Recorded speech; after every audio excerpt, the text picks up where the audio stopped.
Chapter 5 of The Tale of Betsy Butterfly.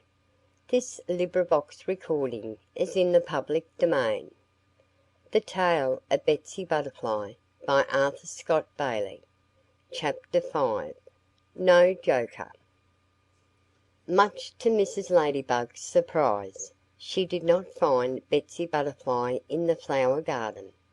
"It's too bad she's not here," Mrs. Ladybug remarked to her friend Jenny Junebug, who accompanied her.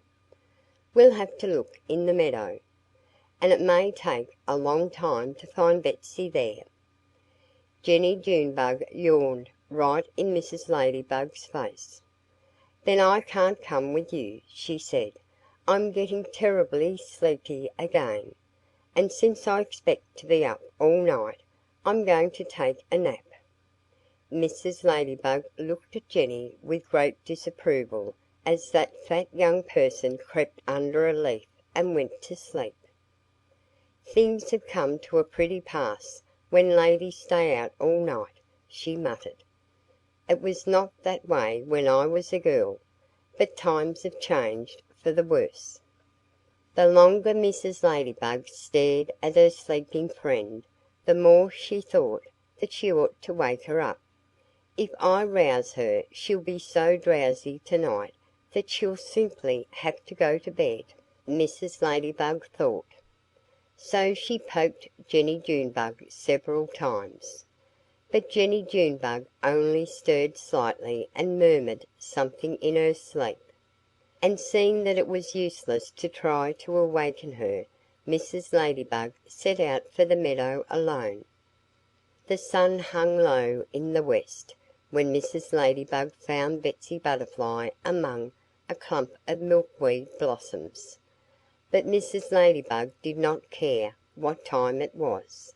She was satisfied when she saw that Betsy was just as dusty as ever. For, to tell the truth, little Mrs. Ladybug was so jealous of the beautiful Betsy that she wanted to say something disagreeable to her. "Hasn't this been a lovely day?" Betsy Butterfly cried happily as soon as she noticed Mrs. Ladybug. "I've enjoyed every moment of it. Ever since I saw you in the flower garden this morning, I've been here in the meadow, flitting from one blossom to another." "You might better have spent a little of your time in a different way," Mrs. Ladybug remarked with a frown. Betsy Butterfly looked up in surprise, withdrawing her long tongue from the blossom in which she had just buried it. "Ah!" A shudder shook prim Mrs. Ladybug. "Please coil your tongue," she begged. "I can't bear the sight of it. But I must say that I ought not to expect good manners in a person who goes about looking as untidy as you do." Betsy Butterfly laughed gaily. "I didn't know you were such a joker!" she exclaimed. "Oh, I'm not joking," Mrs. Ladybug said. "I mean every word I say."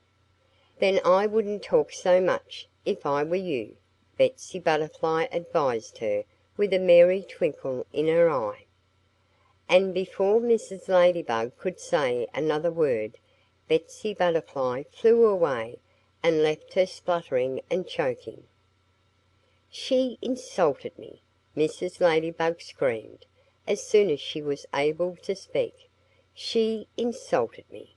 And then she hurried off because she didn't dare stay.